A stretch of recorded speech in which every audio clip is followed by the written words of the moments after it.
Welcome back to Choice Academy. நான் உங்கள் Jayapal. So இந்த வாரம் கூட்டுத்தொடர் வரிசை பெருக்குத்தொடர் வரிசை இந்த கான்செப்ட் நம்ம பார்க்குறோம். அதில் ஃபஸ்ட்டு கேட்டகரியாக இருக்கிறது என்னென்னா எண்கள் அப்படிங்கிற டாபிக்.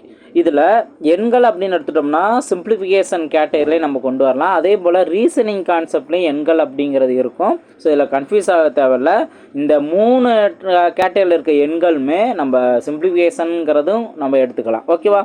ரைட். ஸோ இப்போ இந்த எண்கள் கான்செப்டில் ஃபார்முலாஸ் யூஸ் பண்ணாமல் நம்ம பேசிக்காக கொஸ்டினை எந்த அளவுக்கு அண்டர்ஸ்டாண்ட் பண்ணிக்கிறோமோ அந்த அளவுக்கு நம்மளுக்கு ஆன்சர் ஈஸியாக கண்டுபிடிக்கலாம். ஸோ அப்போ ஃபார்முலா இல்லாமல் கொஸ்டின்ஸ் எப்படி இருக்கும் இந்த எண்கள் கான்செப்டில், அதை நம்ம எப்படி சால்வ் பண்ணலாம் அப்படிங்கிறத இங்கே நம்ம பார்க்கலாம். இதுக்கு அடுத்து வரக்கூடிய டாபிக் தான் அந்த கூட்டுத்தொடர் வரிசை, பெருக்குத்தொடர் வரிசை, சிறப்பு தொடர் வரிசை. இந்த டாப்பிக்கில் தான் நம்ம எதிர்பார்க்குற மாதிரி ஃபார்முலாஸ் அப்படிங்கிறது இருக்கும். நான் சொன்ன மாதிரி சிம்பிளிஃபிகேஷனாக இருக்கட்டும், அந்த அல்ஜிப்ரா ஃபார்முலா வரும். அதே போல் mensuration 2D part 3D part இதில் வரக்கூடிய ஃபார்முலா. அதுக்கு அடுத்தது அதிகமாக ஃபார்முலாஸ் வரக்கூடியது இந்த டாபிக். ஓகேவா? ஸோ அப்போ இந்த 4 டாப்பிக்லையும் நல்லா தெளிவாக நம்ம ஃபார்முலாஸ் நோட் பண்ணி வச்சுக்கணும். ஸோ 80% வந்து இந்த ஃபார்முலாஸ் யூஸ் பண்ணி சால்வ் பண்ணக்கூடிய டாபிக் தான் அந்த டாபிக். ஓகேவா? ரைட். ஸோ இப்போ இங்கே இந்த எண்களில் ஃபார்முலாஸ் இல்லாமல் என்ன மாதிரி கொஸ்டின்ஸ் இருக்குது, அதை எப்படி நம்ம சால்வ் பண்ணலாம் அப்படின்னு பார்க்கலாம். இப்போ ஃபஸ்ட்டு கொஸ்டின் பார்த்தீங்க அப்படின்னா இந்த பிபோனோசி அப்படின்னு மென்ஷன் பண்ணலாம், ஆர் பிபோனோகி அப்படின்னு மென்ஷன் பண்ணலாம். இந்த தொடர் வரிசை அப்படிங்கிறது ரொம்ப இன்ட்ரெஸ்டிங்கானதான், பேசிக்கானதான். இந்த பிபோனோகி தொடர் வரிசை ஸ்டார்டிங்கில் 1,1 தான் ஸ்டார்ட் ஆகும். ஓகேவா? 1,1 தான் ஸ்டார்ட் ஆகும். இதுக்கு அடுத்து வர்றதுலாம் ஜஸ்ட் இதோட ப்ரீவியஸாக உள்ள 2ஓட கூடுதல். இப்போ 1 + 1 அதை கூட்டினோம் அப்படின்னா 2. அடுத்து 1 + 2 இதை கூட்டினோம் அப்படின்னா 3. அடுத்தது 2 + 3 இதை கூட்டினோம் அப்படின்னா 5. இந்த மாதிரி அடுத்தடுத்தது போய்கிட்டே இருக்கும். இது 1வது வரிசை, இது 2வது, இது 3வது உறுப்பு, இது 4வது, 5வது, இந்த மாதிரி போய்கிட்டே இருக்கும். இப்போ இந்த கொஸ்டினை நீங்கள் கவனிச்சிங்க அப்படின்னா ஏ அப்படிங்கிற இந்த ஒரு வேல்யூவோட மதிப்பு என்ன அப்படின்னு கேட்குறாங்க. அப்போ ஏ அப்படின்னு பார்த்தோம் அப்படின்னா இதுக்கு முன்னாடி உள்ள அந்த 2ஓட கூடுதல் தானே. அப்போ 5 + 8, 5 + 8 என்ன வரும்? 13 அப்படின்னு வரும். ஸோ ஆப்ஷன் டி தான் அதற்கான சரியான ஆன்சர். இதுலேயே வந்துட்டு நம்பர் கொடுத்துருவாங்க. 11 அந்த பிபோனோசி வரிசையில் தொடர் வரிசையில் 11வது உறுப்பு என்ன, 8வது உறுப்பு என்ன, 7வது உறுப்புக்கும் 10வது உறுப்புக்கான வித்தியாசம் என்ன, இந்த மாதிரி கான்செப்டில் நிறையா இருக்கும். ஸோ அப்போ நம்ம இந்த பேசிக் கான்செப்டை ஒன்றுக்கு ஒன்று அடுத்தடுத்தது ஆடாகி வர்றதா அடுத்த நம்பர் அப்படிங்கிற கான்செப்ட் புரிஞ்சிட்டோம்னா போதும். எந்த கொஸ்டின் கேட்டாலும், எந்த நம்பர் கேட்டாலும், எந்த பொசிஷன் கேட்டாலும், வித்தியாசம் கேட்டாலும் நம்மளால் ஈஸியாக ஆன்சர் கண்டுபிடிக்க முடியும். ஓகேங்களா? ஸோ இது பிபோனோகி தொடர் வரிசையில் என்ன மாதிரி கொஸ்டின் கேட்பாங்க அப்படிங்க நம்ம தெரிஞ்சுக்கிறோம். நெக்ஸ்ட் கொஸ்டின் பார்ப்போம். இந்த கொஸ்டின் கவனிங்க. m மற்றும் n முழு எண்கள் மற்றும் m பவர் n = 121 எனில் m - 1 ஹோல் பவர் n + 1 இன் மதிப்பு காண்க அப்படின்னு கொஸ்டின் கேட்டிருக்காங்க. இப்போ இதில் m - 1 n பவர் n + 1 இதோட வேல்யூ கேட்டிருக்காங்க அப்படின்னா நமக்கு எம்மோட மதிப்பு என்னான்னு தெரியணும். அதே போல் என்னோட மதிப்பு என்னான்னு தெரிஞ்சுன்னா இங்கே சப்ஸ்டிட் பண்ணி சிம்பிளை பண்ணிடலாம். அப்போது இந்த எம்மோட மதிப்பும் என்னோட மதிப்பும் நம்ம எதுலேருந்து கண்டுபிடிக்கிற மாதிரி இருக்கும்? இந்த m பவர் n = 121. இப்போ m பவர் n = 121 அப்படிங்கிறதுல நம்ம என்ன புரிஞ்சுக்கலாம்? இந்த 121ன்னு எடுத்துட்டோம்னா 11ஓட ஸ்கொயர் வேல்யூ தான் 121. ஓகே. ஸோ இந்த மாதிரி வேல்யூஸ் வந்துச்சு அப்படின்னா இங்கே இருக்கிறத பேஸ்ன்னு நம்ம சொல்லுவோம், அதாவது அடிமானம்னு சொல்லுவோம். இங்கே இருக்கிறத நம்ம அடுக்கு பவர் வேல்யூ நம்ம சொல்லுவோம். அப்போ அதே போல் இதையும் எடுத்துக்கலாமா? அப்போ எம்ங்கிற இடத்துல இருக்கிறது 11. ஓகே. 11 ஸ்கொயர் நம்ம சொல்கிறோம்ல. அப்போது எம்ங்கிற இடத்துல இருக்கிறது 11. அப்போ 11 எம்மோட வேல்யூ தெரிஞ்சிருச்சா? அதே போல் n அப்படிங்கிற இடத்துல இருக்கிறது 2. அப்போது என்னோட வேல்யூ 2. இதை நம்ம இங்கே சப்ஸ்டிட் பண்ணோம் அப்படின்னா சப்ஸ்டிட் பண்ணிட்டு சிம்பிளை பண்ணால் நம்மளுக்கு தேவையான ஆன்சர் கிடச்சிரும். ஓகேவா? m - 1 அப்போது 11 - 1 n + 1 தானே. அப்போ 2 + 1 11 - 1 அப்போ என்ன வரும்? 10. அடுத்தது இந்த 2 + 1 க்யூப்னு மாறும். அப்போ 10 க்யூபோட வேல்யூ என்ன? 1000. ஓகேவா? அப்போது ஆப்ஷன் பி தான் அதற்கான சரியான ஆன்சர். புரியுதுங்களா? ஸோ அவங்க என்ன ஃபார்முலா கொடுத்துருக்க அந்த நம்பர் வந்து நம்ம மாடிஃபை பண்ணோம்னா ஈஸியாக ஆன்சர் கண்டுபிடிச்சிடலாம். ஓகேவா? நெக்ஸ்ட் கொஸ்டின் பார்ப்போம். இந்த கொஸ்டினுக்கு அவங்க ஈஸியான ஒரு ஷார்ட்கட் மூலமா ஆன்சர் கண்டுபிடிச்சிடலாம். நம்ம ஃபுல்லாக பார்க்கணும் அப்படின்னு இல்லை. ரைட். இதை 2 விதத்தில் சால்வ் பண்ணலாம் அப்படின்னு சொல்லியிருந்தேன்னா ஃபஸ்ட்டு நான் ஷார்ட்கட் நான் சொல்லிடவா? இப்போ ஷார்ட்கட் அப்படின்னு பார்த்தீங்கன்னா 3 அடுத்தடுத்த எண்களின் கூடுதல் அப்படின்னு சொல்லியிருக்காங்களா? இப்போ கூடுதல் 87ன்னு வந்திருக்கு. அந்த 3 நம்பர் என்ன அப்படிங்கிறது நம்மளுக்கு தெரியாது. ஆனால் அந்த 3 நம்பரை கூட்டணும் அப்படின்னா நம்மளுக்கு என்ன கிடைக்குது? 87ன்னு கிடைக்குது சொல்லியிருக்காங்க. இப்போது அதில் பெரிய எண் என்ன அப்படின்னு கேட்டிருக்காங்களா? அப்போ கொடுத்துருக்க ஆப்ஷனில் நம்ம யோசிக்கணும். 26 பெரிய எண்ணாக இருக்கலாம், 28 இருக்கலாம், 29 கூட 30 கூட இருக்கலாம். ஓகே. ஸோ அப்போ இந்த இதில் யூனிட் டிஜிட்டை வச்சு நீங்கள் ஈஸியாக தெரிஞ்சுக்கலாம். இப்போது யூனிட் டிஜிட் இங்கே பார்த்தோம் அப்படின்னா 7ன்னு இருக்கா? அப்போது நம்ம 3 நம்பரோட யூனிட் டிஜிட்டை நம்ம கூட்டணும் அப்படின்னா நம்மளுக்கு என்ன கிடைக்கணும்? 7ன்னு கிடைக்கணும். இப்போ எக்ஸாம்பிள் 26 அப்படிங்கிறது ஒருவேளை பெரிய எண், இதுதான் ஆன்சராக இருந்தால் இந்த இடத்துல 26ன்னு போடுவோம்.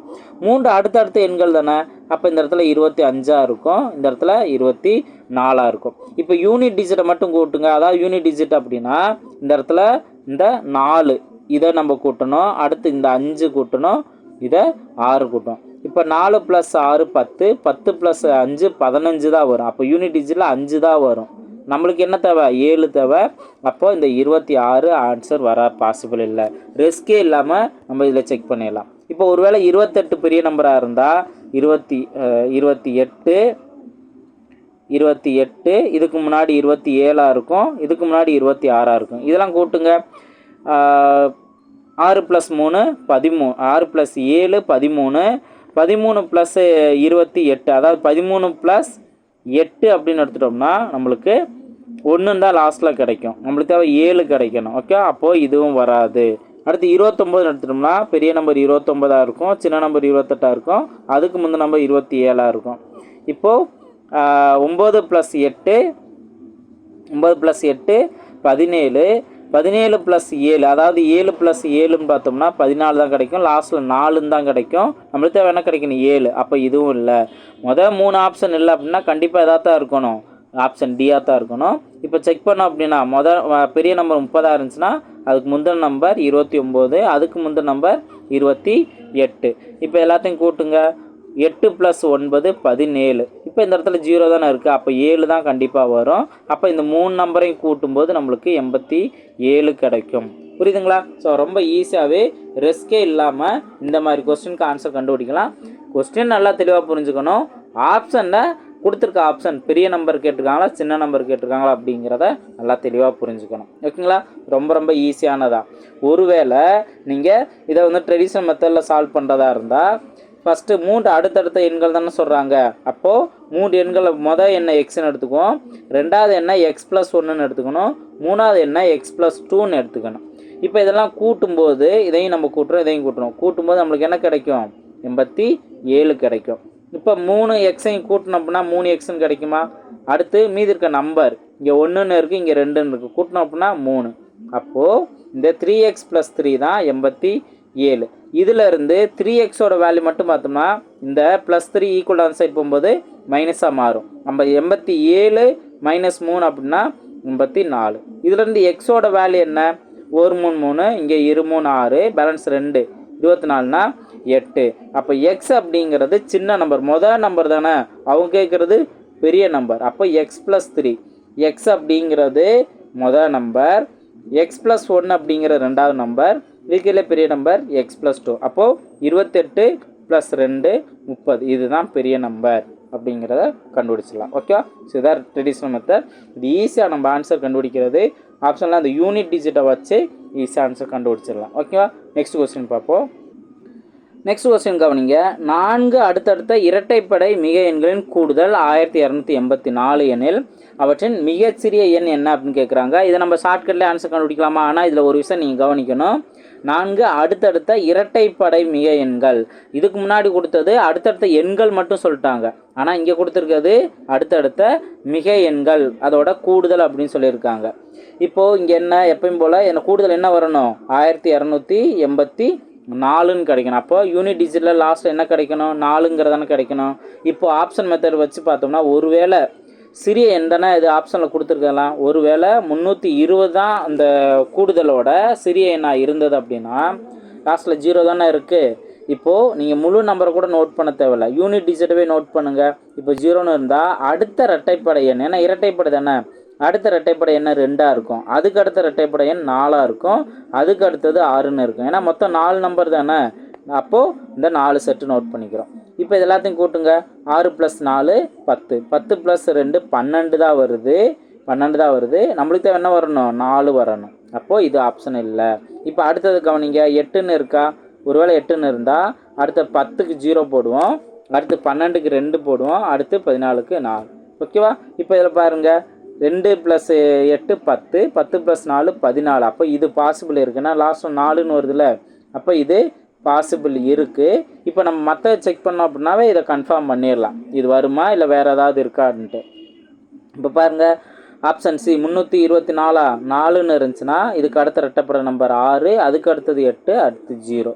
இப்போ 4 + 6 10, 10 + 8 18 வருது. நம்மளுக்கு தேவை 4 வரணும், அப்போ இது பாசிபிள் இல்லை. அடுத்தது ஆப்ஷன் டி கவனிச்சிங்கன்னா 6, அதுக்கு அடுத்த ரெட்டைப்படை 8, அதுக்கு அடுத்தது 10, அடுத்து 12. அப்போ 8 + 2 10, 10 + 6 16 தான் வருது. அப்போது இதுவும் பாசிபிள் இல்லை. அப்போ ஒரே பாசிபிள் என்ன இருக்குது, ஆப்ஷன் பி தான் அதற்கான சரியான ஆன்சர். ரெஸ்கே இல்லை, யூனிட் டிஜிட்டை வச்சு அழகாக இந்த மாதிரி கொஸ்டினுக்கு ஆன்சர் கண்டுபிடிச்சிடலாம். ஓகேங்களா? நெக்ஸ்ட் கொஸ்டின் பார்ப்போம். நெக்ஸ்ட் இந்த மாதிரி ரூட் கான்செப்ட்லேயும் கொஸ்டின் இருக்கும், இதையும் ஈஸியாக நம்ம சால்வ் பண்ணலாம். சிம்பிளிஃபிகேஷன் கான்செப்ட் எடுத்துக்கிட்டாலும் சரி, இந்த மாதிரி நம்பர் கான்செப்ட் எடுத்துக்கிட்டாலும் சரி. இங்கே என்ன கொடுத்துருக்காங்க, √5 + ³ x. இதில் எக்ஸோட வேல்யூ என்ன அப்படிங்கிறத கேட்குறாங்க. ஈக்குவல் டு இது 3ன்னு இருக்குது. இப்போது பெரிய இந்த ஹோல் ரூட் இருக்குல்ல, இப்போ ரூட்டை கேன்சல் பண்ணணும் அப்படின்னா நம்ம என்ன பண்ணணும், ஸ்கொயர் பண்ணணும். அடுத்த சைடு ஈக்குவல்ட்டுக்கு அந்த சைடு இருக்கிற ஸ்கொயர் பண்ணணும். அப்போ இந்த ரூட் கேன்சல் ஆயிரும். அப்போ ரூட் கேன்சல் ஆச்சுன்னா 5 + ³ ஈக்குவல் டு 3 ஸ்கொயர் வேல்யூ என்ன, 9. ஓகேவா? நெக்ஸ்ட்டு இப்போ இந்த +5 ஈக்குவல் அந்த சைடு போகும்போது மைனஸாக மாறும். அப்போ இந்த ³ வேல்யூ பார்த்தோம் அப்படின்னா 9 - 5 வேல்யூ என்ன, 4 அப்படின்னு இருக்கும். ஓகேவா? இப்போது இங்கே ³ வேல்யூ 4. இப்போ நம்ம என்ன பண்ண போகிறோம், இந்த க்யூப் கேன்சல் பண்ணுறதுக்கு என்ன பண்ணணும், இங்கே க்யூப் பண்ணணும். ஓகேவா? க்யூப் பண்ணோம்னா இந்த க்யூப் கேன்சல் ஆயிரும். அப்போ எக்ஸோட வேல்யூ 4³ 4³ வேல்யூ என்ன, 64. அப்போது இந்த ஆப்ஷன் ஏ 64ங்கிறது தான் இதற்கான சரியான ஆன்சர். புரியுதுங்களா? ஸோ ரொம்ப சிம்பிளான ஒரு கான்செப்ட் தான், அதை நம்ம ஸ்டெப் பை ஸ்டெப்பாக கரெக்டாக அண்டர்ஸ்டாண்ட் பண்ணிட்டு ஒர்க் அவுட் பண்ணணும், சால்வ் பண்ணணும். ஓகே, நெக்ஸ்ட் கொஸ்டின் பார்ப்போம். நெக்ஸ்ட் கொஸ்டின் பாருங்கள், ரொம்ப ஈஸியானது. அதாவது கொஸ்டின் தான் பெருசாக, அதாவது தியரி கான்செப்டில் கொஸ்டின் இருக்கும், ஈஸியாக ஆன்சர் கண்டுபிடிச்சிடலாம். என்ன மாதிரி கொஸ்டின் பாருங்கள், ஒரு ஈரிலக்க எண்ணில் 1ஆம் இட இலக்க எண் 10ஆம் இட இலக்க எண்ணை போல் 2 மடங்காக உள்ளது. இலக்கங்கள் இடம் மாறினால் கிடைக்கும் புதிய எண் கொடுக்கப்பட்ட எண்ணை விட 27 அதிகம் எனில் கொடுக்கப்பட்ட ஈரிலக்க எண்ணை காண்க அப்படின்னு கொஸ்டின் கேட்டிருக்காங்க. இதில் 2 பாயிண்ட் இருக்குது. இப்போ ஃபஸ்ட் என்ன, ஒரு ஈரிலக்க எண். ஓகே, 1ஆம் இட இலக்க எண் 10ஆம் இட இலக்க எண்ணை போல் 2 மடங்கு அப்படின்னு சொல்லிட்டாங்க. அப்போது இங்கே நீங்கள் ஆப்ஷனை கவனிங்க. 1ஆம் இலக்க இடம்னா இப்போ 63 எடுத்துனா இதான் 1ஆம் இலக்க இட எண், இது 10ஆம் இட இலக்க எண். ஓகேவா? அவங்க சொன்னது என்ன, 1ஆம் இட இலக்க எண்கிறது 10ஆம் இட இலக்க எண்ணை போல் 2 மடங்கு. இப்போ 3ன்னு இருந்தால் அதை விட 1ஆம் இலக்க எண்ணு தான் வந்துட்டு பெருசாக இருக்கணும், 10ஆம் இட இலக்க எண் வந்து சிறுசாக இருக்கணும், அதாவது அதோட பாதியாக இருக்கணும். ஆனால் இங்கே என்ன அப்படியே மாறி இருக்குது. இப்போ அதே இது 36ன்னு எடுங்க. 1ஆம் இட இலக்க எண் 10ஆம் இட இலக்க எண்ணை விட டபுள் மடங்காக இருக்குது. ஓகே, இப்போ இதான 3ன்னு இருந்துச்சுன்னா அதோட டபுள் மடங்கு 6ன்னு இருக்குது. மற்ற எதுக்குமே அது மேட்ச் ஆகலை. அப்போ சிம்பிளாக நம்ம ஆன்சர் கண்டுபிடிச்சிடலாம். ஆப்ஷன் பி தான் அதற்கான சரியான ஆன்சர். இப்போ நீங்கள் செகண்டையும் செக் பண்ணி பார்க்கலாம். இலக்கங்கள் இடம் மாறினால் கிடைக்கும் புதிய எண் கொடுக்கப்பட்ட எண்ணை விட 27 அதிகம் சொல்கிறாங்க. இப்போ 36ன்னு இருந்து இலக்கங்கள் மாறுச்சுன்னா 63 தானே மாறும். இப்போ இதோட வித்தியாசம் என்ன, இப்போ 13 வரும். 13ல் 6 போனஸ் அப்படின்னா பேலன்ஸ் 7, இங்கே 5 தான் இருக்கும். 5ல் 3 போனஸ்னா 2. அப்போ அவங்க சொல்கிற மாதிரி 27ங்கிறது அதிகமாக இருக்குது. புரியுதா? இதில் நம்ம இந்த செகண்ட் ஆப்ஷன் போகவே தேவையில்லை. ஃபஸ்ட் ஆப்ஷன்லேயே நம்ம ஈஸியாக அந்த ஃபஸ்ட்டு க்ளூலே அழகாக நம்ம கண்டுபிடிச்சிடலாம். ஓகேவா? ஸோ அப்போது ஆப்ஷன் பி தான் அதற்கான சரியான ஆன்சர். இந்த மாதிரி ஈஸியாக லாஜிக்கலாக நம்ம யோசிக்கிற அளவுக்கு தான் இந்த மாதிரி எண்கள் கான்செப்டில் ஒரு சில நேரம் இருக்கும். நம்ம அதையும் நம்ம ப்ராக்டிஸ் பண்ணிக்கலாம். நெக்ஸ்ட் கொஸ்டின் பார்ப்போம். நெக்ஸ்ட் கொஸ்டின் பாருங்க, ஒரு பின்னத்தை அதே பின்னத்தால் பெருக்கி அதன் பெருக்கு தொகையை அப்பின்னத்தின் தலைகீழியால் வகுக்க கிடைக்கக்கூடிய பின்னம் 18 2/27 எனில் அப்பின்னத்தை காண்க அப்படின்னு கொஸ்டின் கேட்டிருக்காங்க. ஸோ இந்த மாதிரி கொஸ்டின்ஸை கரெக்டாக அந்த கொஸ்டினை அண்டர்ஸ்டாண்ட் பண்ணி ஒரு ஈக்குவேஷன் ஃப்ரேம் பண்ணணும். இப்போ ஒரு பின்னம்னு நம்ம எடுத்துட்டோம் அப்படின்னா அந்த பின்னத்தை வந்து நம்ம x/yன்னு எழுதலாம். ஓகேவா? இப்போ இங்கே என்ன சொல்கிறாங்க, ஒரு பின்னத்தை அதே பின்னத்தால் பெருக்கி, அப்போ அதே பின்னத்தால் நான் பெருக்கி அந்த பெருக்கு தொகையை அப்பின்னத்தின் தலைகீழியால் வகுக்க கிடைப்பது. இப்போ நம்ம வகுக்க போகிறோம், ஆனால் என்ன பண்ண போகிறோம், அதோட தலைகீழ். இப்போது x/yங்கிற ஒரு பின்னம் இருந்துச்சுன்னா இதோட தலைகீழ் என்ன, y/x. அப்போ நம்ம என்ன பண்ண போகிறோம், y/xஆல் தான் நம்ம வகுக்க போகிறோம். ஓகேவா? இப்படி வகுத்தோம் அப்படின்னா நம்மளுக்கு கிடைக்கக்கூடிய வேல்யூ என்னன்னு சொல்கிறாங்க, 18 26/27ன்னு சொல்கிறாங்க. ஓகேவா? இப்போது இதவே நம்ம ஈஸியாக ஒரு சேஞ்சஸ் பண்ணிடலாம். எப்படின்னா மேலே இருக்க x/y அப்படியே போட்டுடலாம், இன்ட்டு x/yங்கிற அப்படியே போட்டுடலாம். இப்போ ஒரு டிவைடில் அது கீழே இன்னொரு பின்னம் இருந்துச்சுன்னா அதை மேலே மல்டிபிளுக்கு நம்ம மாற்றிட்டு தலையில் நோட் பண்ணலாம். இப்போ y/xன்னு இருந்துச்சுன்னா x/yன்னு எழுதிக்கலாம். ஓகேவா? ஸோ இந்த மாதிரி நம்ம மாற்றிக்கிட்டோம் அப்படின்னா அதோட மதிப்பு மாறாது. இப்போ இந்த வேல்யூ இப்போ இங்கே என்ன ஈக்குவல் அந்த சைடு கலப்பின்னத்தில் இருக்குது, அதை நம்ம பின்னமாக மாற்றணும். அப்போ என்ன பண்ணுவோம், ஃபஸ்ட்டு இந்த 2 வேல்யூவை மல்டிபிள் பண்ணிவிட்டு இந்த வேல்யூவை நம்ம ஆட் பண்ணுவோம். அப்போ 18ஐயும் நம்ம என்ன பண்ண போகிறோம், 27ஐயும் மல்டிபிள் பண்ண போகிறோம். மல்டிபிள் பண்ணோம் அப்படின்னா என்ன ஆன்சர் வரும்னு பாருங்கள், 8 56, இங்கே ஒரு 2. நான் இந்த ஒரு மெத்தடில் நான் சால்வ் பண்ணுறேன், நீங்கள் நார்மல் மெத்தடில் சால்வ் பண்ணுறதாலும் சால்வ் பண்ணிக்கலாம். இங்கே 16 + 7 அப்போ என்ன வரும், 23. அப்போ கூட்டினோம்னா 6, இங்கே 8, இங்கே 4, 486. மல்டிபிள் தான் பண்ணியிருக்கோம், மேலே இருக்க நம்பரை ஆட் பண்ணணும். 26 ஆட் பண்ணோம் அப்படின்னா நம்மளுக்கு என்ன கிடைக்கும், 12க்கு 2 பேலன்ஸ் 1, 10 1 11 பேலன்ஸ் 1 5, 512/27. இதை மறந்துடக்கூடாது. ஓகேவா? இப்போ இங்கே கவனிச்சிங்க அப்படின்னா ஒரு பின்னம் வந்து 3 டைம் மல்டிபிள் ஆகிருக்கு. அப்போ க்யூப் வேல்யூ தானே, அப்போ x3/y3 நம்ம சொல்லலாம். நம்மளுக்கு தேவை என்ன பின்னம் அப்படின்னா இங்கே நம்ம க்யூப் ரூட் எடுக்கணும். அப்போ க்யூப் ரூட் எடுத்தோம் அப்படின்னா 512 அப்படிங்கிறது எதோட க்யூப் வேல்யூ, 8ஓட க்யூப் வேல்யூ. ஏன்னா 8 க்யூப் தான் 512 /27ங்கிறது 3ஓட க்யூப் வேல்யூ. அப்போ 8/3ங்கிறது தான் பின்னம். ஆனால் கொடுத்துருக்க ஆப்ஷனும் கலப்பின்னத்தில் கொடுத்துருக்காங்க. அப்போ நம்ம இந்த 8/3ங்கிறத கலப்பினமாக மாற்றணும். எப்படி மாற்றலாம், இப்போ 1 3 3, 2 3 6, பேலன்ஸ் 2 இருக்குமா, அப்போ 2/3. அப்போ 2/3ங்கிறதா இதற்கான சரியான ஆன்சர். ஆப்ஷன் சி தான் அதற்கான சரியான ஆன்சர். புரியுதுங்களா? ஸோ ரொம்ப சிம்பிளானதாக நம்ம அந்த கொஸ்டினை அண்டர்ஸ்டாண்ட் பண்ணிவிட்டு அதன்படி நம்ம ஸ்டெப் பை ஸ்டெப்பாக ஒர்க் அவுட் பண்ணிக்கலாம். ஓகேவா? நெக்ஸ்ட் கொஸ்டின் பார்ப்போம். நெக்ஸ்ட் கொஸ்டின் பாருங்கள், இதுவும் நல்லா அண்டர்ஸ்டாண்ட் பண்ணுற கொஸ்டின் தான். மாலாவிடமும் லதாவிடமும் வளையல்கள் உள்ளன. நீ எனக்கு 4 வளையல்களை தந்தால் என்னிடம் உள்ள வளையலின் எண்ணிக்கை உன்னிடம் உள்ளதை போல் 3 மடங்கு என மாலா லதாவிடம் கூறினாள். நீ எனக்கு 36 வளையல்களை தந்தால் என்னிடம் உள்ள வளையல்களின் எண்ணிக்கை உன்னிடம் உள்ளதை போல் 3 மடங்காகும் என லதா பதிலளித்தாள். எனில் இருவரிடமும் சேர்ந்து மொத்தம் உள்ள வளையல்களின் எண்ணிக்கை எவ்வளோ அப்படின்னு கொஸ்டின் கேட்டிருக்காங்க. வாங்க பிரச்சனையை சால்வ் பண்ணிடுவோம். ஓகேவா? இப்போது மாலா நான் என்ன எடுத்துக்கிறேன், எம்னு எடுத்துக்கிறேன். அடுத்து லதா. இப்போ இங்கே என்ன, நீ எனக்கு 4 வளையல்களை தந்தால் என்னிடம் உள்ள வளையலின் எண்ணிக்கை உன்னிடம் உள்ளதை போல் 3 மடங்கு. இதுக்கு அடுத்தது இதை யார் சொல்கிறா, மாலா லதாவிடம் சொல்கிறாள். ஓகேவா? இப்போது மாலாட்ட என்ன சொல்கிறாங்க, நீ எனக்கு 4 வளையல்களை தந்தால் அப்படின்னா யார் கொடுக்கணும், லதாங்கிறதானே. அப்போது லதா கிட்ட 4 வளையல்கள் குறைஞ்சிரும், அதே இது மாலா கிட்ட 4 வளையல்கள் கூடுதலாக வந்துடும். புரியுதுங்களா? கரெக்டாக அந்த கொஸ்டினை வார்த்தையில் புரிஞ்சிட்டோம் அப்படின்னா இது மாதிரி வேறு எப்படி கொஸ்டின் கேட்டாலும் அந்த ஈக்குவேஷனை ஃப்ரேம் பண்ணிடலாம். ரைட்டு. இப்போ 4 கொடுத்துருக்கோம், இங்கே 4 வாங்கியிருந்தாங்க அப்படின்னா என்னவா மாறுது, உன்னிடம் உள்ளதை போல், அதாவது லதாவிடம் உள்ளதை போல் 3 மடங்கு மாலாவிடம் இருக்கும். அப்போ இதை நம்ம என்ன சொல்லலாம், அப்படியே 3 டைம்ஸ் ஆஃப் மாலா அப்படிங்கிற மாதிரி மென்ஷன் பண்ணிடலாம். இது ஃபஸ்ட்டு. இப்போ இதில் இருந்து ஒரு ஈக்குவேஷன் ஃப்ரேம் பண்ணலாம். எப்படின்னா m+4 இந்த 3ஐ வந்து உள்ளே மல்டிபிள் பண்ணிட்டோம் அப்படின்னா 3l - 12ன்னு இருக்கும். அடுத்தது இந்த இடத்துல +4 ஈக்குவல் டு அந்த சைடு வந்துச்சுன்னா -4ன்னு மாறும். அப்போ -4 இருந்துச்சுன்னா இது எல்லாத்தையும் கூட்டும்போது -16 வருமா? இப்போது இந்த 3Lல m ஈக்குவல் டு 3L -16 இருக்குது. இப்போ நான் என்ன பண்ண போகிறேன்னா இந்த -16 ஈக்குவல் டு அந்த சைடு கொண்டு போயிட்டு m ஈக்குவல் டு அந்த சைடு கொண்டு போகிறேன். அப்போ என்ன வரும்? 3L - m ஈக்குவல் டு 16 வரும். கரெக்டாக இந்த ஈக்குவேஷனை ஃபஸ்ட்டு ஈக்குவேஷனை நல்லா கிளியராக புரிஞ்சுக்கணும். ஓகேவா?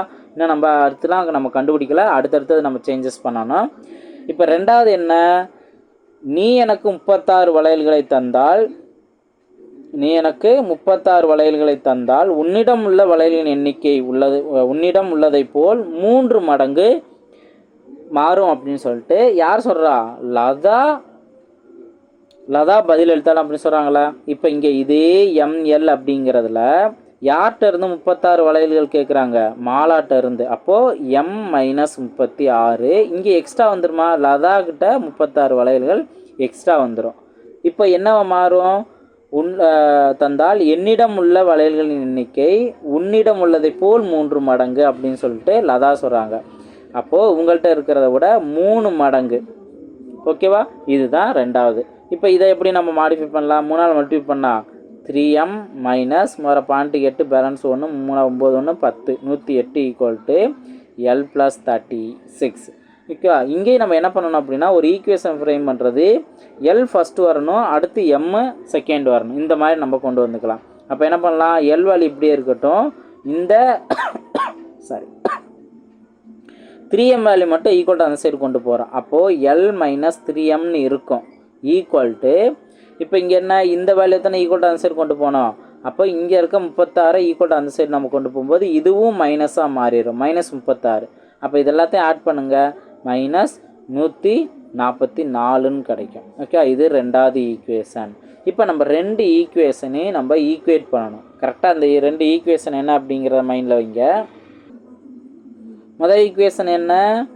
3L - m equal to 16. அடுத்து ரெண்டாவது ஈக்குவேஷன் என்ன? L - 3m equal to 144. ஓகேவா? இதில் ஏதாவது ஒரு வேல்யூ நம்ம சேமாக மாற்றணும். அப்போ சேமாக மாற்றணும் அப்படின்னா என்ன பண்ணலாம்? இப்போ நான் ஃபஸ்ட்டு ஈக்குவேஷனே 3ஆல் மல்டிப்ளை பண்ணுறேன். 3ஆல் மல்டிப்ளை பண்ணேன் அப்படின்னா எனக்கு என்ன சேஞ்சஸ் வரும் பாருங்கள். 3 9L, இது ஃபஸ்ட்டு ஈக்குவேஷன் சேஞ்ச் ஆகிறது. 9L - 3m equal to 3 × 16. 3 × 16 என்ன? 48. இப்போ ரெண்டாவது ஈக்குவேஷன் அப்படியே போடுங்க. L - 3m equal to -144. ஓகேவா? இதில் 3ஆல் மல்டிப்ளை பண்ணனால என்ன மாறுது? இந்த எம்ங்கிறது சேமாக மாறுது. அப்போ சிம்பிள்லாம் செகண்ட் ஈக்குவேஷன் சிம்பிளாக மாற்றலாமா? எல் வேல்யூ இங்கே மைனஸாக மாறும், மைனஸாக இருக்கிறது ப்ளஸ்ஸாக மாறும், அதே போல் இங்கேயும் ப்ளஸ்ஸாக மாறும். அப்போது ஆப்போசிட் சிம்பிள் இந்த கேன்சல் ஆயிரும். மீதி 9ல் ஒரு எல் போனுச்சுன்னா பேலன்ஸ் 8 எல் தான் இருக்கும். ஈக்குவல் டு இப்போ இந்த ரெண்டையும் ஆட் பண்ணிக்கலாம். ஏன்னா ரெண்டுமே ப்ளஸ் சிம்பிள் தானே, இதுவும் ப்ளஸ் இதுவும் ப்ளஸ்ஸு. அப்போது இதை ஆட் பண்ணோம் அப்படின்னா நம்மளுக்கு 12க்கு 2 பேலன்ஸ் 1, 8 1 9 192 இருக்கும். அப்போது 8 எல்லோட வேல்யூ 192னா ஒரு எல்லோட வேல்யூ என்ன? அப்போது 1 8 8, இங்கே 2 16, பேலன்ஸ் 3 32 அப்படின்னா 4 8 32. அப்போ எல்லோட வேல்யூ 24. இப்போ எல்லுக்கிட்ட 24 வளையல் இருக்குது அப்படின்னு தெரிஞ்சுக்கிறோம், அதாவது லதா கிட்ட. இப்போ இங்கே என்ன, நம்ம லதா கிட்ட 24 வளையல் இருந்துச்சு அப்படின்னா நம்ம 2 ஈக்குவேஷன் கண்டுபிடிச்சிருந்தோம்ல, அதில் ஏதாவது ஒன்றில் சப்ஸ்டிட் பண்ணி எம் என்ன அப்படிங்கிறத நம்ம தெரிஞ்சுக்கலாம். இப்போ எப்படி நம்ம சப்ஸ்டிட் பண்ணலாம்? இந்த சின்ன நம்பர்லேயே நம்ம சப்ஸ்டிட் பண்ணிக்கலாம். அந்த மாதிரி சின்ன நம்பரில் சப்ஸ்டிட் பண்ணுறது தான் ஓரளவுக்கு நம்மளுக்கு சேஃபு. இப்போ 3 × எல் வேல்யூ 24. அப்போ 3 × 24, 3 × 24 60 72. ஓகேங்களா? 72 மைனஸ் எம் ஈக்குவல் டு 16. இப்போ எம் வேல்யூ தேவை அப்படின்னா இந்த எம்ஐ ஈக்குவல் டு அந்த சைடு கொண்டு போயிடுறேன், 16 ஈக்குவல் டு அந்த சைடு கொண்டு போயிடுறேன். அப்போ 72ல் 16 போன்ஸ் அப்படின்னா அதுதான் எம்கிட்ட இருக்க வேல்யூ. அப்போ என்ன வரும்? பேலன்ஸ் 6 வரும். இங்கே 6 தான் இருக்குது, 6ல் 1 போன்ஸ்னா 5. இதுதான் எம்முக்கிட்ட இருக்க வளையல். ஆனால் அவங்க என்ன கேட்குறாங்க? மொத்த வளையலோட எண்ணிக்கை தான் கேட்குறாங்க. எல்லுக்கிட்ட 24, எம்கிட்ட 56. அப்போ ரெண்டையும் கூட்டினோம் அப்படின்னா நம்மளுக்கு 80ன்னு கிடைக்கும். ஆப்ஷன் பி தான் அதற்கான சரியான ஆன்சர். ஸோ இந்த ஒரு கொஸ்டின் நம்ம டைம் ஸ்பெண்ட் பண்ணுற மாதிரி தான் கொஸ்டின் கேட்டிருக்காங்க. ஸோ அதனால் கொஸ்டினை நம்ம அண்டர்ஸ்டாண்ட் பண்ணோம் அப்படின்னா தான் அதுக்கு ஒரு ஈக்குவேஷன் ஃப்ரேம் பண்ண முடியும், அதுக்கடுத்து நம்மளால் சால்வ் பண்ண முடியும். ஓகே, ஸோ இதை நம்ம ஒர்க் அவுட் பண்ண தான் ஓரளவுக்கு நம்மளுக்கு ஃபாஸ்ட்டு கிடைக்கும் இந்த மாதிரி கொஸ்டின் நம்ம சால்வ் பண்ணும்போது. ஓகேங்களா? ஸோ இதற்கான ஆன்சர் பார்த்தோம்னா 80 இதுதான் சரியான ஆன்சர். நெக்ஸ்ட் கொஸ்டின் பார்ப்போம். நெக்ஸ்ட் கொஸ்டின் பாருங்கள். இந்த மாதிரி கொஸ்டின் ரொம்ப இன்ட்ரெஸ்டிங்காக இருக்கும். என்ன அப்படின்னா இந்த விலங்குகள் கான்செப்டில் தலைகளோட எண்ணிக்கை கால்களோட எண்ணிக்கை கான்செப்டை வச்சு கொஸ்டின் கேட்பாங்க. இப்போ இங்கே என்ன கேட்டிருக்காங்க, ஒரு பண்ணையில் உள்ள குதிரைகளின் எண்ணிக்கை வாத்துகளின் எண்ணிக்கை போல் 2 மடங்கு. இப்போது நான் குதிரை வேல்யூவை எக்ஸ்ன்னு எடுத்துக்கிறேன், வாத்தோட வேல்யூவை ஒய்ன்னு எடுத்துக்கிறேன். இப்போ ஃபஸ்ட்டு கொடுத்துருக்க சென்டென்ஸ்லேருந்து எப்படி ஈக்குவேஷன் எழுதலாம், குதிரையோட எண்ணிக்கைங்கிறது வாத்துகளின் எண்ணிக்கையை போல் 2 மடங்கு. ஓகேவா? இதுதான் ஃபஸ்ட்டு. அடுத்து வாத்து மற்றும் குதிரைகளின் மொத்த பாதங்கள். அப்போது ஃபஸ்ட்டு இருக்க கான்செப்ட் தலை அப்படிங்கிற கான்செப்ட்டு, ரெண்டாவது பாதங்கள் அப்படின்னா கால். இங்கே என்ன, வாத்து மற்றும் குதிரைகளின் மொத்த பாதங்களின் எண்ணிக்கை. இப்போ வாத்து குதிரைனா எக்ஸு ப்ளஸ் ஒய், இதோட பாதங்களோட எண்ணிக்கை பார்த்தோம் அப்படின்னா 70. இப்போ இந்த இடத்துல தான் நீங்கள் பாதங்களோட எண்ணிக்கை எக்ஸ் அப்படிங்கிறது குதிரை தானே, குதிரையோட பாதங்கள் பார்த்தோம் அப்படின்னா 4x, ஏன்னா 4 கால் இருக்கும்ல. அதே போல் வாத்துன்னு எடுத்துட்டோம் அப்படின்னா 2 கால் இருக்கும், 2y நம்ம நோட் பண்ணோம். ஏன்னா எக்ஸ் ஒய் அப்படிங்கிற அந்த தலைங்கிற கான்செப்ட் தான் நம்ம நோட் பண்ணியிருக்கோம். அப்போ ஒரே ஒரு தலை இருக்கும், அதனால் 1ங்கிற கான்செப்ட்டு. அதே இது கால்கள் அப்படிங்கிற போது குதிரைக்கு 4 கால்னால 4x நோட் பண்ணணும், வாத்துக்கு 2 கால்கள்னால் 2y நோட் பண்ணணும். ஓகேவா? இப்போ என்ன கேட்டிருக்காங்க, வாத்தோட எண்ணிக்கை தானே, வாத்தோட எண்ணிக்கை நம்ம ஒய்ன்னு வச்சுருக்கோம். அப்போ நம்ம என்ன பண்ணலாம், இந்த ஈக்குவேஷனில் ரெண்டாவது இருக்கிற ஈக்குவேஷனில் எக்ஸுக்கு பதிலாக நம்ம ஒய்ன்னு சப்ஸ்டியூட் பண்ணலாம். அப்போ எக்ஸோட வேல்யூ என்னென்னு சப்ஸ்டியூட் பண்ணலாம், 2y. அப்போது 4 × 2y + 2y = 70. ஓகேவா? இப்போ 4ஆல் மல்டிப்ளை பண்ணுமா, 4 2 8, 8y + 2y = 70. இப்போ இங்கே என்ன, 8y + 2y 10y, 10y value 70 அப்படின்னா ஒரு ஒய்யோட வேல்யூ என்ன, 7. ஓகே, அடிச்சு கொடுக்குறோமா? அப்போது ஆப்ஷன் பி தான் அதற்கான சரியான ஆன்சர். 7 வாத்துகள் தான் இருக்குது அப்படிங்கிறத நம்ம தெரிஞ்சுக்கலாம். ஓகேவா? ஸோ ரொம்ப ஈஸியானதான். இந்த மாதிரி கான்செப்டை அழகாக இந்த 2 கண்டிஷனில் மொத்தம் 2 குழு கொடுப்பாங்க, ஒன்று தலையை வச்சு கொடுப்பாங்க, இன்னொன்று காலை வச்சு கொடுப்பாங்க. ஈஸியாக இந்த குழு வச்சு ஆன்சர் கண்டுபிடிச்சிடலாம். ஓகேவா? நெக்ஸ்ட் கொஸ்டின் பார்ப்போம். நெக்ஸ்ட்டு லாஸ்ட் கொஸ்டின் பாருங்கள். இது ஃபிசிக்ஸ் கான்செப்ட் எடுத்துக்கலாம், ஆர் கம்ப்யூட்டர் கான்செப்ட் எடுத்துக்கலாம். அந்த பைனரி கோடு கான்செப்டில் கொஸ்டின் கேட்பாங்க. இது ஈஸியான ஒரு ஷார்ட்கட் மூலயமா, அதுவும் முக்கியமாக அந்த பேஸ் 10 அப்படிங்கிற கான்செப்டில் ஈஸியாக நம்ம ஆன்சர் கண்டுபிடிக்கலாம். இங்கே என்ன அப்படின்னா 27 பேஸ் 10 பிசிடி வடிவம் மாற்றுங்க, அதாவது பைனரி கோடாக மாற்றுங்க அப்படின்னு கொஸ்டின் கேட்டிருக்காங்க. அந்த பைனரி கோடில் ஒன்று 0 and 1 இது மட்டும் தான் வரும். இது கம்ப்யூட்டர் படித்தவங்களுக்கும் ஃபிசிக்ஸ் படித்தவங்களுக்கும் அந்த டிஜிட்டல் எலக்ட்ரானிக்ஸ் இது படித்தவங்களுக்கும் கிளியராக தெரியும். அதே போல் மேக்ஸ் அப்படின்னு பார்த்தோம்னா அந்த true or false 0 and 1s அப்படிங்கிற கான்செப்ட் ஓகே, அந்தளவுக்கு நம்ம டெப்த்தாக போக தேவையில்ல. இங்கே ஈஸியாக நம்ம ஆன்சர் கண்டுபிடிக்கலாம், ரொம்ப சிம்பிளானது தான். இதுக்கு ஒரு ஷார்ட்கட் இருக்குது, அந்த ஷார்ட்கட் நல்லா மைண்டில் வைங்க. இந்த மாதிரி கொஸ்டின் எந்த நம்பர் கேட்டாலும் ஈஸியாக ஆன்சர் கண்டுபிடிச்சிடலாம். இப்போ பாருங்கள், எந்த நம்பர் 27ன்னு இருக்கா, அப்போ 2 அப்படிங்கிற நம்பருக்கு ஒரு பைனரி கோடு இருக்குது, 7 அப்படிங்கிற ஒரு நம்பருக்கு பைனரி கோடு இருக்குது. அதை ரெண்டையும் சேர்த்து தான் இங்கே ஆப்ஷனாக கொடுத்துருக்காங்க. ஓகேவா? இப்போ என்ன ஷார்ட்கட் அப்படின்னு பார்த்தோம்னா 1 அப்படிங்கிற நம்பர்லேருந்து ஸ்டார்ட் பண்ணுங்கள். இது அப்படியே டபுளாக 1ஓட டபுள் 2, 2ஓட டபுள் 4, அடுத்து 4ஓட டபுள் 8. நான் இங்கே 4 கான்செப்டை பிரித்து கொடுத்துருக்காங்க, இந்த 4 மட்டும் மைண்டில் வச்சுக்கோங்க. ஓகேவா? இப்போ இங்கே என்ன அப்படின்னா ஃபஸ்ட்டு 2ன்னு இருக்கா, ஃபஸ்ட்டு 2ன்னு இருக்குது. அப்போது இந்த 4 நம்பரில், அதாவது 8 4 2 1, இதில் எந்த இடத்துல எத்தனை நம்பருக்கெலாம் நம்ம கீழே 1ன்னு போட்டோம்னா கூடுதல் 2 வரும் அப்படின்னு பார்க்கணும். அது எப்படின்னு பார்த்தோம்னா, இப்போது 2க்கு நேராக நீங்கள் 1ன்னு போடுங்க, மித்ததுக்கெலாம் 0ன்னு போடுங்க. ஏன்னா இங்கே 2ன்னு இருக்குது, இதை தவிர்த்து மற்ற எந்த நம்பரை கூட்டினாலும் 2 விட கூட போயிடும். ஓகே, அப்போது இந்த இடத்துல இந்த 2ங்கிற நம்பருக்கு நேராக நம்ம 1ன்னு போட்டு மீதி நம்பர்லாம் 0 போட்டுக்கலாம். அப்போ 2ங்கிற நம்பருக்கான கோடு என்ன அப்படின்னா 0010. ஓகேவா? அடுத்தது 7ன்னு இருக்கா, இப்போ 7ங்கிறதுனா கொடுத்துருக்க இந்த 8 4 2 1ல் எந்தெந்த நம்பருக்கெலாம் கீழே 1ன்னு போட்டோம்னா கூடுதல் 7 கிடைக்கும். இப்போ பாருங்கள், 8 நம்ம கீழே 1 போட முடியாது, ஏன்னா கொடுத்துருக்கிறது 7 தான். அப்போ இந்த இடத்துல 0 தான். இப்போ மீதி இருக்க 3 நம்பரை கூட்டுங்க. 4 + 2 6, 6 + 1 3. அப்போது மற்ற இருக்க நம்பருக்கு கீழெலாம் 1 நம்ம போடலாம். ஓகே, அப்போ இதோட கூடுதல் 2. இந்த இடத்துல பார்த்தோம் அப்படின்னா அதோட பைனரி கோட் வந்து 7ஓட பைனரி கோட் 0 1 1 1. இப்போ உங்களுக்கு தெளிவாக புரிஞ்சிருக்குன்னு நினைக்கிறேன்.